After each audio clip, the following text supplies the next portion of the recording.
That's a tap CT with my guy DJ here to preview the big Rio card UFC 283. DJ, how are we feeling? Man, feeling good, feeling good. First pay-per-view of the year.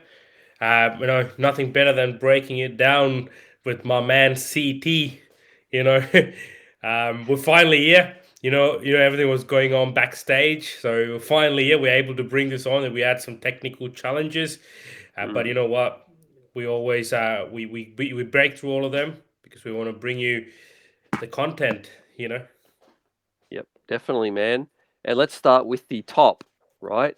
The Yeah. big change up of this event. It was Glover Teixeira, supposed to be Yuri Prakasha as well. What do you make of the main event? Look, first of all, monumental event. They're going back to Rio. They're going back to Brazil, and I think they've made it a strong point to remind everyone whenever they look at the card. Oh, look, this is in Brazil because top to bottom you got Brazilian fighters. Um, Mm, there are even fights where like Brazilians are fighting Brazilians. That's how stacked it is with the Brazilian talent, and then obviously at the top you get the more popular Brazilian fighters in Glover Teixeira, Deiveson Figueiredo. You got Shogun, who's fighting his last fight. You got Johnny Walker. Um, Jessica Andrade, Gilbert Burns, man, how can you forget Gilbert Burns? So, we got Thiago Moises in there as well. So mm, it's a hell of a card, stacked top to bottom with a lot of Brazilian fighters, a lot of Brazilian talent. But hey, look, mm, obviously the fight the card's built around is the main event, and the main event for the first pay-per-view back for the UFC is Glover Teixeira taking on Jamal Hill. Uh, 2 months ago, if you told me Glover Teixeira and Jamal Hill will fight for the light heavyweight title, I would be very skeptic. But look, that's the name of the game, right? Like things change, things happen. Um, as you know, obviously, it started off with being the rematch, the much anticipated rematch of Teixeira taking on Yuri Prakashka for the title after the fireworks of a fight that was in Singapore, which you were there, cage side. Um, it wasn't the case. Yuri got injured, and then now we had Jan Blachowicz taking on Magomed Ankalaev, which was a very strong fight. And obviously, we were expecting to have a champ coming out of it, and then the winner would have fought either Glover or Jiri. Again, that was a draw. It didn't really the fight didn't really sit well with the UFC management, specifically Dana White, who immediately after the fight and the post fight press conference decided to announce Glover Teixeira versus Jamal Hill. Now Glover Teixeira mm, obviously he was lined up to fight for the title anyway. So obviously he was that right there, and rightfully took that one part of the fight. Then the other half went to Jamal Hill. Obviously, there wasn't too much explanation as to why that was the case, why they went in that direction.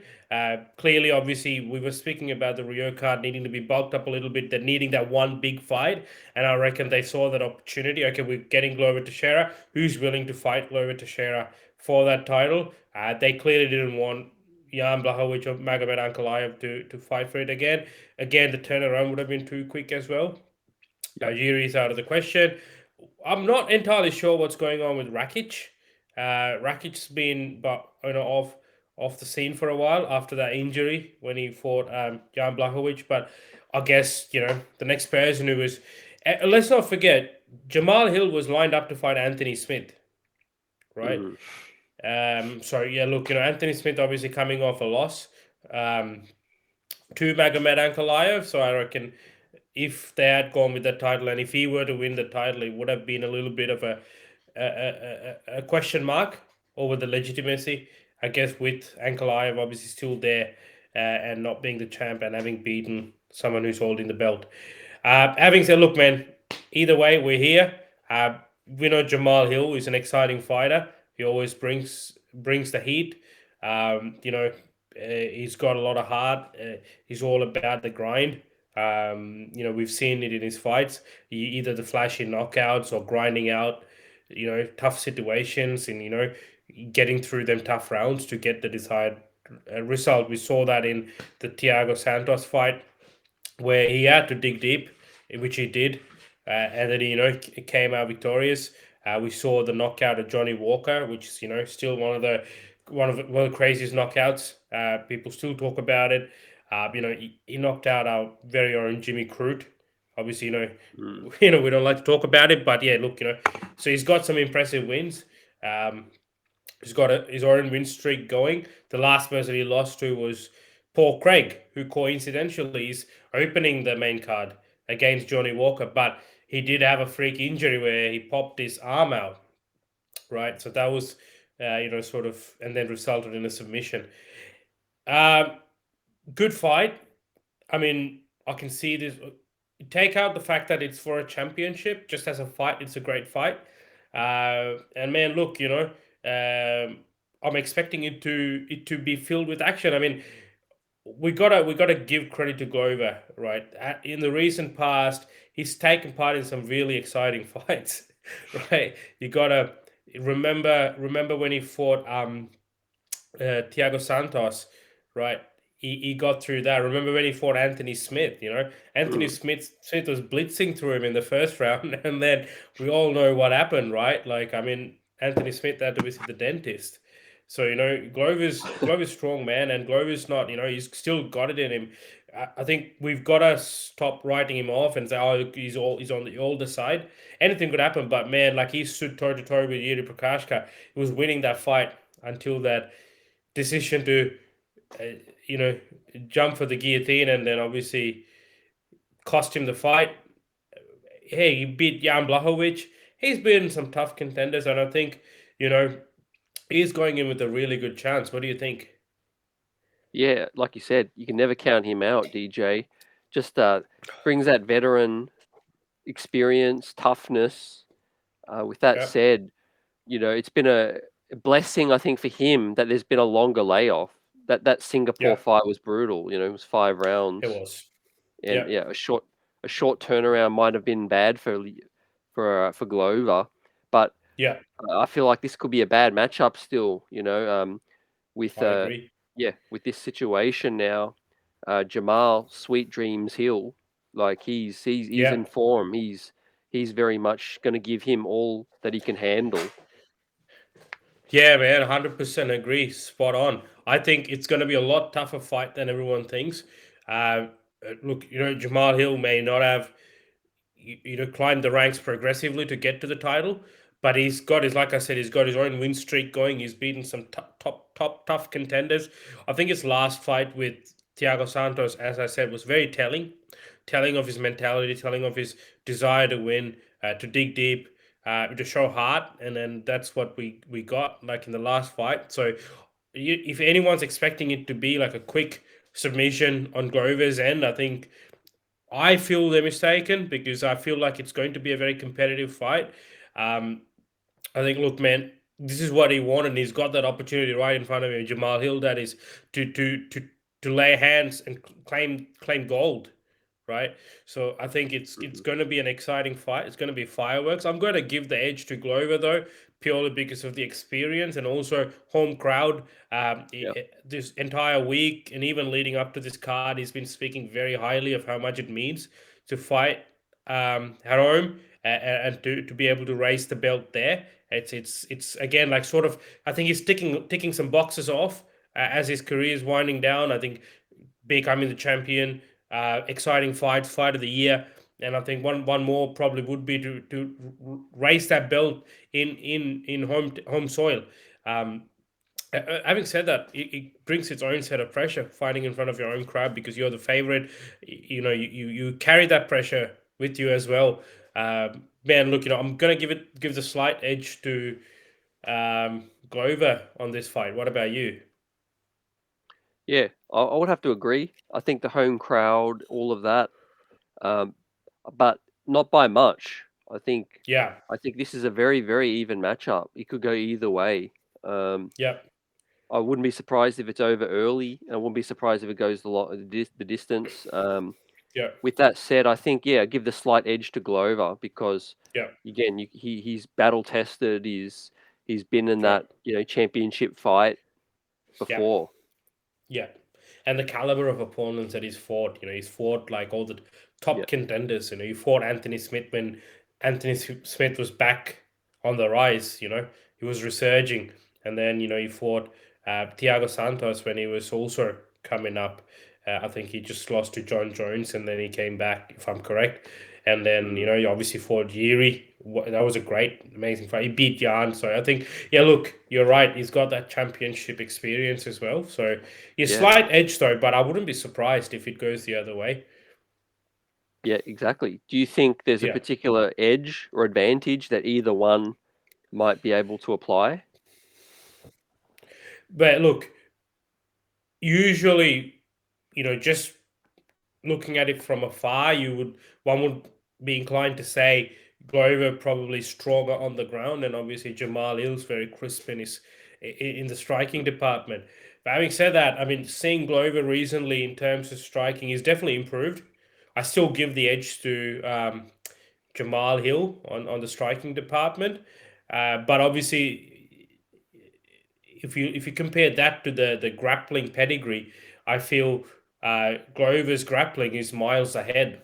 So Yeah, that's where the advantage lies. yeah, Um, it just comes down to obviously will Jamal Hill be able to stay off the mat when Glover keeps coming, and when Glover tries to take him down, which is what happened with Jiri, right? Like Jiri was having a lot of success on the feed, but then Glover was very durable. He was taking those shots and he was still coming forward.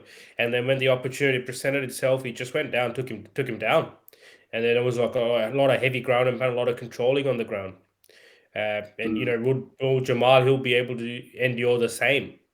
Right? yeah, What happens when you are going, you are marching forward, you are throwing those strikes, and you are finding a lot of success.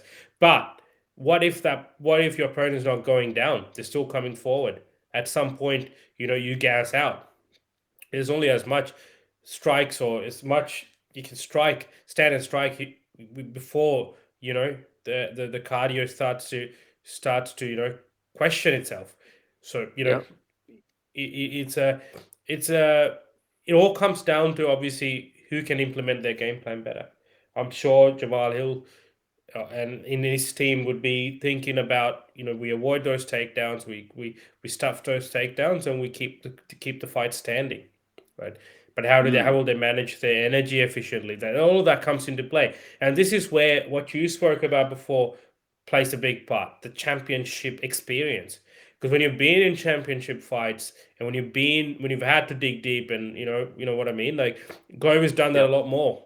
Or I had to do it a lot more, right? So he knows, okay, well, I need to conserve my energy now. I need to know when to push, right? Um, so being tactical, all that it comes to play. So look, let's see. Uh, Overall, it's a good fight. Definitely a fight worth watching, worth tuning into. So yeah, no, I'll definitely be tuning in. yep, definitely. And then the co-main, The no quadrology. no stranger, any fight fan to this situation. I mean, the first, Yeah, let's say, first in UFC history. Um, yeah. talk about, are these two guys sick of each other, DJ? I would think they would be, right. Like I mean, especially for Figueiredo, he hasn't fought anyone other than Brandon Moreno since I believe 2020. I think it was the Oh, end of 2020. It was the Apex main event, the last main event of that year. And yep, we had Figueiredo and Moreno. Remember, Figueiredo was a short turnaround. He fought the November pay per view, and then he turned around and did the December one, and it was a majority draw. It was one of the best fights of the year. And then you go into next year, and you have Figueiredo being subbed by Moreno to have a decisive victory, and then obviously they have their third fight, which I still believe Figueiredo won. So yeah, he got that one. So they're 1-1-1, right? So it's one of those rare instances when you gotta like, okay, who gets who gets the edge, right? You know what I mean? They have to Yeah. fight it out again just to get. I mean, what'll be funny if it's another draw tomorrow? Do you know what I mean? But nah, man, like I think I do feel for Figueiredo, especially because this is the fourth time we could have seen him fight four different opponents, but he's fighting the same guy. Look, not to take away, they're all exciting fights. It's every time these two step into the cage, there's fireworks, right? And when they fight individually, different opponents, they still bring in a lot of excitement. It's just that it's a shame that we didn't get the Yeah. opportunity we haven't yet got the opportunity to see maybe Figueiredo fight a Pantoja, who's been quite strong in terms of he had a big layoff, came back, got a very impressive victory, right? With Kai Kara France, from New Zealand, he's there. Um, we got Umar Nurmagomedov now coming up as well. Is it in that Mm. division? Or I could be wrong. I think Umar's in the 135 division. I could be wrong. But yeah, look, the point I'm trying to make is that we just haven't seen him fight anyone else. Uh, is it a wasted potential? Not really, because Moreno's been proving time and time again he's the number one guy. This also happens when the division's a bit shallow. There's Yeah. not many contenders. So yeah, look, he did have that interim fight against Kai Kara France. Obviously won by TKO. Brandon Moreno, that is. So yeah, look, we're going to see it the fourth time, and hopefully there is a proper conclusion to this. You know what I mean? Yeah, but two worthy champions. You see the Yeah, graphic, man. Either way. both with the belt, both what it Yeah. knows to be in the lowest of lows, in the Yeah. defeat, and both know the Yep. highest of highs. Yeah. So it's like Yep. mentally, maybe the toughest one mentally, man, because essentially this is a best of five Yeah. Absolutely. series. Like, this is one of those situations like the Kamaru Usman, Colby Covington, or Robert Whittaker, Israel Adesanya. Like they could fight.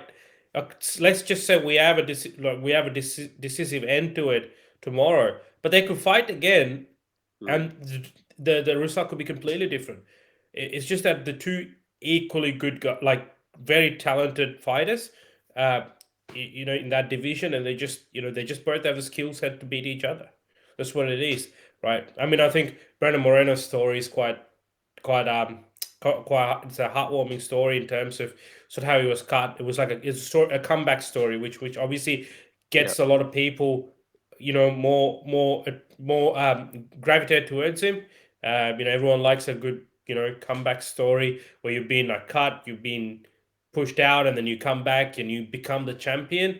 But having said that, man, Moreno was ever since he stepped foot into that octagon, he was destined to be the champion. That's how his fights were, in terms of he was leaving a trail of blood, and you know he was just unstoppable, until obviously he came and collided with Brandon Moreno, right?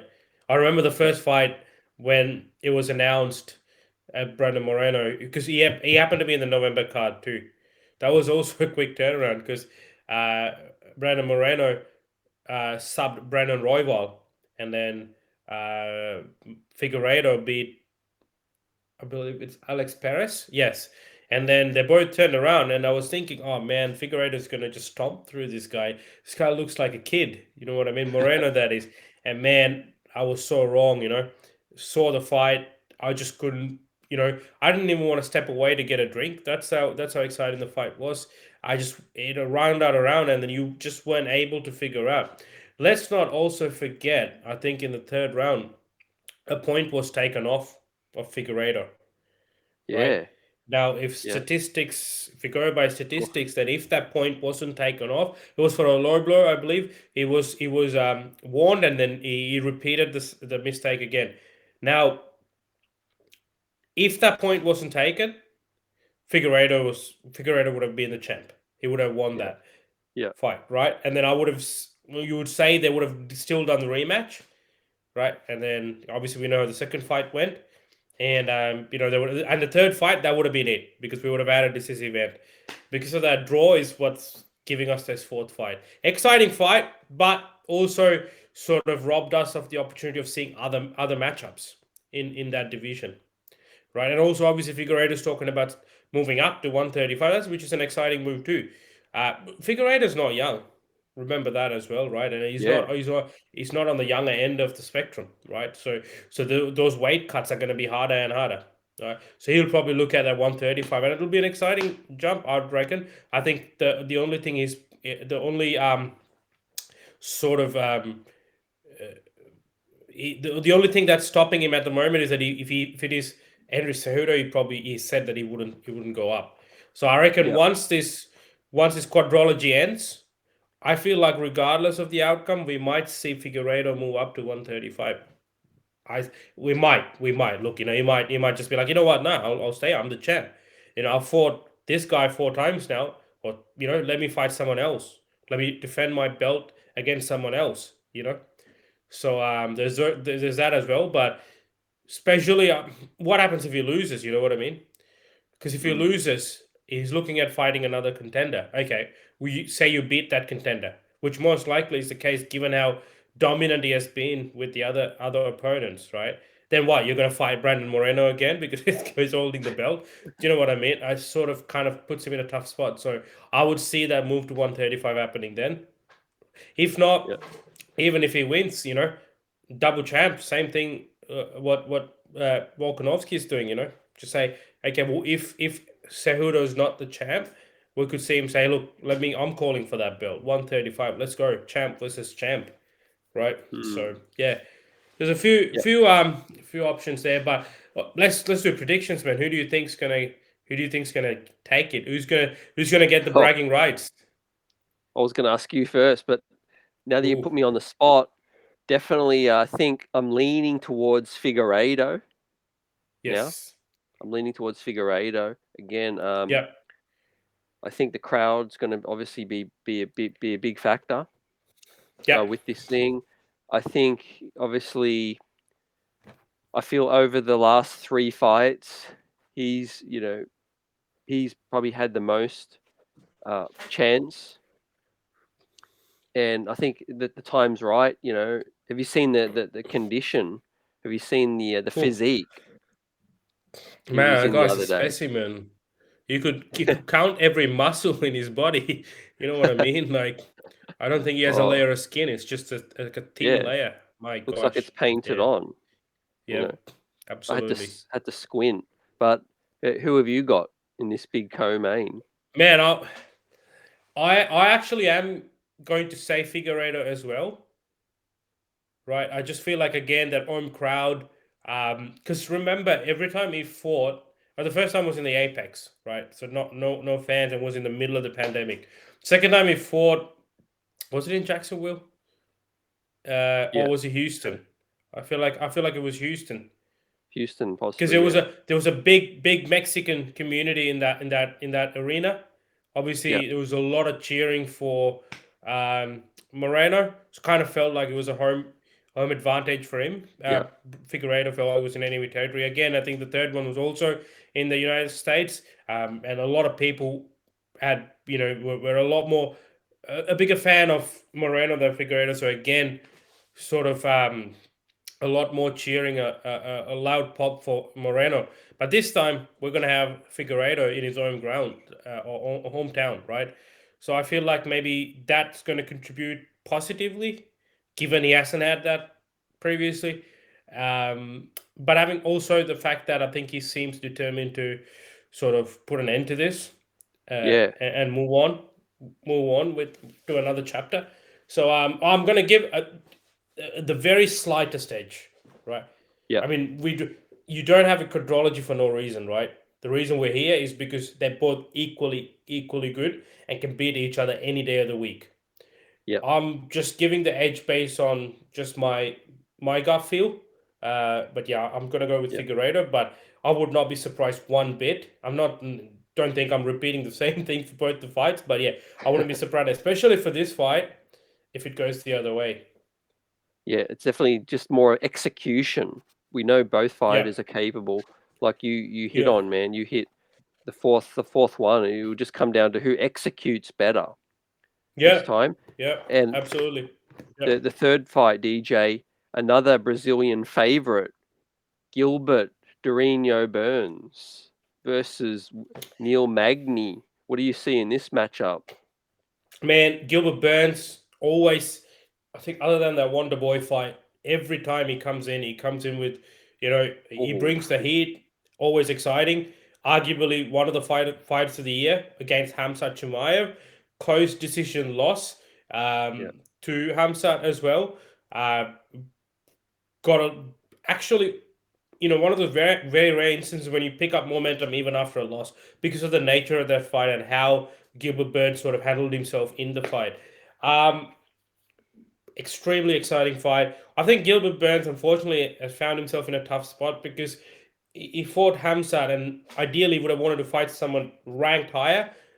He's come out and said that he's asked for Masvidal and he's asked for Bilal Mm, Muhammad and they both turned him down. There would have been good fights too. Because obviously these are guys, I mean, especially Gilbert Burns, he's up in that top part of the division. You want to see them progressing more towards the title. Because obviously now Gilbert Burns, no, sorry, Leon Edwards and Kamaru Usman are gonna fight, and there's gonna be a winner. I don't think there's gonna be another rematch after that for them. yeah. So they'll be looking at new contenders, right? I mean, you'd say if Hamzat Chimaev is gonna stay in welterweight, that's probably the fight they'll make. But still, for Gilbert Burns to move forward, you would have ideally wanted a opponent either ranked above him, or a Yeah. little bit more on that top five. Obviously, we got Neil Magny, who's a great fighter. He's got the most number of wins in the division in the UFC. Um, but it doesn't do too much to his rankings, which is Gilbert Burns. That is, it's a huge risk for Gilbert Burns because if he loses, he finds himself dropping a lot. Whereas for Neil Magny, obviously, it's a big gamble because if he does win, he sees himself being catapulted up into that top five, or even like sort of being on route to getting those bigger fights. Um, just the fight overall, it's an interesting fight because Neil Magny is really good as well.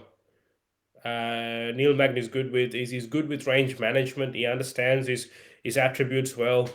He manages them well in terms of reach. Gilbert Burns obviously is a very strong grappler. Uh, jiu-jitsu world champion, but also an extremely good striker. He can go toe to toe. We saw him drop Hamzat Chimaev, right? Mm. We've seen him wobble Kamaru Usman, right? He beat Tyron Woodley. I mean, now I don't know if that's a valid statement because sort of that in that stint, everyone beat Tyron Woodley, but look, still, he did an ex-champ. He beat him. He beat Wonderboy, who's a strike. He was able to nullify the striking and take the fight where he wanted it to go.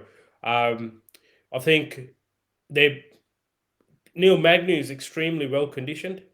I've not seen him get tired too much, but obviously, you know, he does find himself in tough spots whenever during those grappling exchanges we saw with Shavkat Rakhmonov, um, and we also saw like it wasn't in a fight although, but in a training setting where Hamzat Chimaev also got the better of him. So I think like Gilbert Burns would try and bring that fight to the ground and then try and execute his game plan there. Again, we don't know. Mm. Like I said, Gilbert Burns is killed in all areas, and while Neil Magny's not ranked as high as he would have liked, he's still a very very strong opponent. But I'm gonna give the edge to Gilbert Burns on this, man. Like I think I'm picking Gilbert Burns. Either Mm. it'll be a easy decision win or you'll submit him. I think. Yeah. Wow. Yeah. That could be a first. That could be 3 out of Yeah. 3 that we agree. Oh wow, there you go. I mean, So you're gonna go with Gilbert Burns submission? yeah. Yeah, I'm going in Gilbert because Yeah. he's just going to come out, try to get that crowd fired up. Like you said, he comes out hot, just comes out Yeah. like dynamite. But Yeah. I think, yeah, Neil Magny, you can't count him out. He's got a very good chance to win this one because Absolutely, man. he's got a good overall game. He's also been really solid, and I think Gilbert's best chance is to put it away early. It's just to come out, rock him, you know. I mean, Gilbert is he always he fights with a lot of intensity, comes in with a lot of Mm. intensity. So, but he just needs to remember it's a 3 round fight, so that's sort of a positive where you don't need to conserve as much energy. But having said that, you need to not you need to remember Neil Magny is extremely well conditioned. Right, Yep. he can go those 3 rounds, he can go those 5 rounds, and we've seen him not tire out at all. Yep. Right. So he needs Gilbert Yeah. Burns will have that in the back of his mind, saying, No. I don't want to blow my tank out. I don't want to find myself in round two or into round two, round three, or going into round three where I've emptied my gas tank. Now I'm just going into survival mode. Right. Yep. Facts. So yeah, Yep. so there's a lot there. But look, I'm still thinking with Gilbert Burns' experience and sort of his hunger to get back to the top, is his desire to fight anyone and everyone. He fought Hamzat when everyone was avoiding, and almost beat him, man. Like, to be honest, like, I thought Gilbert Burns won that fight, but still, he's a game opponent, and I think he's gonna get the job done. Yep. Yep. We both agree on that. And the fourth Yeah, fight, yep, we have women's obviously flyweight. Andrade. Yeah. Yeah. What do you see? Okay, so she's gonna take on Laura Murphy. This is again another fight where another Brazilian fan favorite. Um, I think after Amanda Nunes, probably the other well-known Mm. fighter. She was the strawweight champ. Sorry, she was the flyweight champ for a little bit until Whaley took the belt off her. But then she moved up to. Um, she, sorry, she was a strawweight champ. She lost the belt to Whaley. Then she moved up to flyweight. As you remember, she fought the great Valentina Shevchenko, and obviously it was a very one-sided affair. Valentina got dominated Andrade, and obviously that was that. And then I believe she went back to strawweight, but now she seems to be back at flyweight. She's fighting Laura Murphy. Laura Murphy's coming off a win against Misha Tate, right? So Laura Murphy also very similar. She she had a she had a loss to Valentina, which was again a very one-sided one, and then from there she went on and beat Mish Tate, and then now she's fighting Andrade. Andrade also had a very impressive standing submission last year, if you recall, against Amanda Lemos. So again, they're Mm. both coming off very strong performances. So it's an interesting fight. It does beg the question: if you do win, do you fight Valentina again? How do you do better than what you did last time? Like, because it was such a big margin. The difference was big. The domination was so strong. It just begs the question: how much better can you do? Right. That's the only thing that I have with this Yep. matchup that doesn't make sense. But other than that, as a fight, look, obviously two top ranked fighters. They're going to fight each other. I'm going to give the edge to Andrade on this one. Yep. I think Andrade gets the job done. She's a little bit too aggressive, a little bit, a little bit more, experience in terms of, championship caliber. So I'm just going to give that edge to Andrade. Do we Wow. have a 4 in Okay. 4? I was Or I are you was going to gonna go with switch it. Lucky Lauren Murphy? I was gonna switch it up, but no. I'm going 4 out of 4. Yeah. Jessica Andrade. So either we're all sitting pretty, or we're all Yeah. losing on this one. Now, what do Yeah, I you know. see? Exactly. Yeah, what do you see out of our good friend Johnny Walker versus the Man, submission king Paul Craig? Paul, Paul Beardew, Craig. Johnny Walker, I still can't get over the fact that you actually met Johnny Walker in Vegas when you were there for the Yep. Conor McGregor fight. Yep. Yeah, charming guy. Yeah. Yeah, now CT, did I Johnny lose you? Walker obviously has had an up and Did I down, lose you? tumultuous, UFC career Ah, as there of you are. late. You're back. But he's Okay. coming off a win, and he's in a situation where he's got an opportunity to actually start, racking up more consistent wins, and on his home turf in Rio there's going to be a lot of pressure on Walker. A seasoned opponent this time, Paul Craig. The skill set he brings. which is submitting, grappling as well.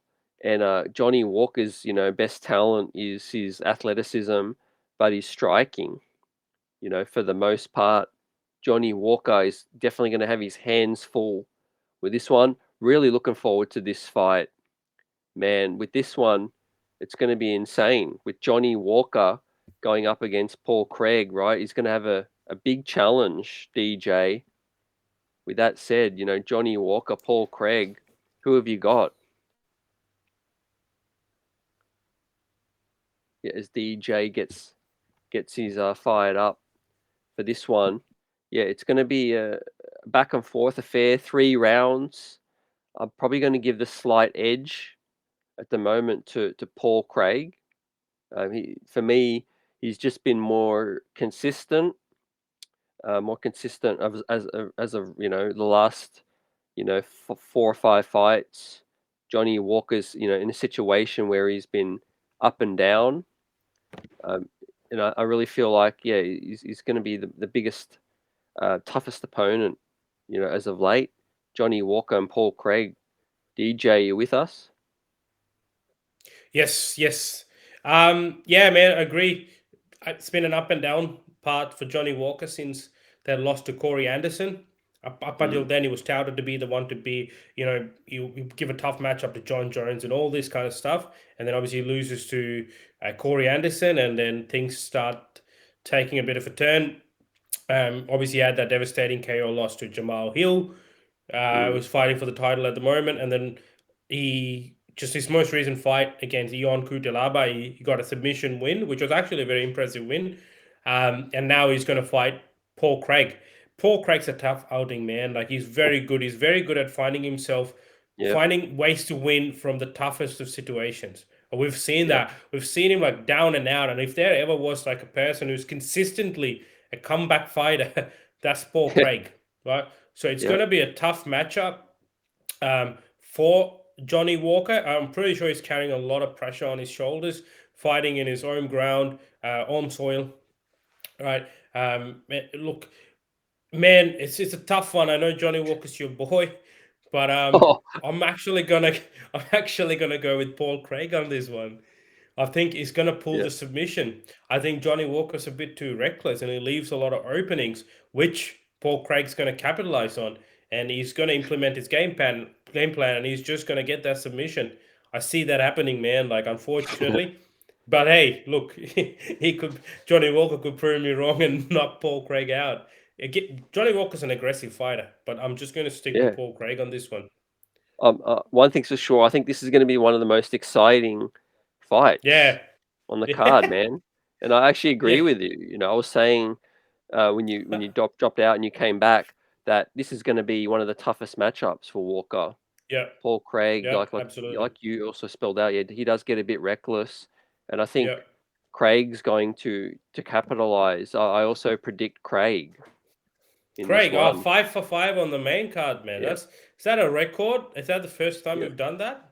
We might have to go through all the prelims now, just to no, Oh, maybe I mean, good minds think alike with this one. I think, yeah, and you absolutely. can't say we're biased because of the Rio situation.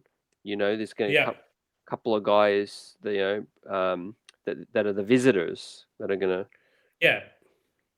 No, absolutely. No, absolutely. It's just purely, I mean, I'm just going with what I feel and based on sort of the past fights and then also sort of what they've shown to us, leading Mm, up to this. Look, we have a big um, feature prelim bout. A legend is obviously retiring. Perfect situation. cool. Home. Is retiring at home. Shogun Rua, Yeah, ex former, I should say, former light heavyweight champion. Um, and obviously, fighting his last fight, he said that's it, he's done, he's not fighting anymore. So it's going to be pretty emotional, I guess, for the Brazilian community, because he obviously was yeah, flying that flag very high from the very early days. So he's an absolute legend, definitely. definitely definitely a Hall of Famer. So he's fighting his last fight. Um, that's something to make note of. Thiago Moises is fighting. Remember, he fought Islam Makhachev. He Yep. was a prospect at one point up until that point, so it could be exciting to see him. Gregory Rodriguez, done. He had an extremely exciting fight. He's always consistently in exciting fights. He's a middleweight. Do you remember that big split gash in the Yep. middle of his forehead? That Oh, was him. So obviously he kept fighting and he won the fight after that, man. Like, so this guy's his nickname's RoboCop, and I think he actually is a RoboCop. So he's a Brazilian. He's fighting. Again, that's going to be an exciting fight. I think he's going to get the job done there. Are we missing any other noteworthy fights? We have Jolton Almeida. I hope I said his name right. He's a heavyweight. Look yep. him up, man. This guy is a freak of nature, right? He's fighting on the card. He's just insane again. He's been getting finish after finish. So he's fighting again on in his hometown. Yep. Um, so yeah, look, exciting card, man, top to bottom. There's some good fights. Obviously, main card's very exciting, and then there's a lot of exciting fights even in the prelims and the Yep. early prelims. No, definitely. You hit with that. Yeah, exciting card back top to bottom with this Yep. situation. Obviously, this leads us into the next one, Perth, which is just 2 weeks away. Next week we got the fight night with Spiravac and Yes. is it Tabura? Black Beast. No, It was Black Black Beast. Beast, wasn't it? Yep. Yep. I Black think Beast is back. yeah, Tabura is also on the card. I think as well. But Could be, yeah. um, yeah, this is a big one in Rio. Like you started the show with monumental. The fact that Yeah. we're finally returned, to Rio. Yeah, sorry to cut you off, CT. I need to mention this fighter. Mm. Terrence T-Rex McKinney is fighting in this card. One of my favorite fighters in the 155-pound division. Again, a Yep. very exciting fighter. He's fighting. I'm expecting him to get the job done as well.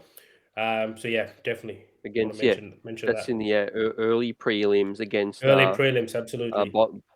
Bonfim. Yeah, Yep. Yeah, I agree. Yep. Terrence McKinney, he's up and coming. Big things yeah, ahead. Big yeah, things ahead for him. Big yeah. things ahead for the rest of the year. And that's a tap.